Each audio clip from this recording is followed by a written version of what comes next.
Yan mga idol, magandang gabi po sa ating lahat. Kung makikita nyo po, ang ganda ng view dito sa area na to. Ayan. Ayan ho mga idol, ang ganda ng view. Kung familiar ka dito sa view na to at sa area na to, alam na this mga idol. Ayan, andito tayo ngayon. Ito ang ilalagay natin.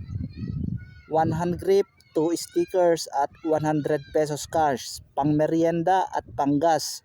Sa malapit dyan, alam na, dito ko lang to iiwan ang aking bagas mga idol. Ayan, dito idol. Ayan, dito sa flower pot na to, sa may bulaklak na to. Ayan, tataob lang natin. Tapos ayan idol, sa unang makakakuha nito idol, congratulations sa iyo at ingat ka sa pagpunta. Ride safe and God bless.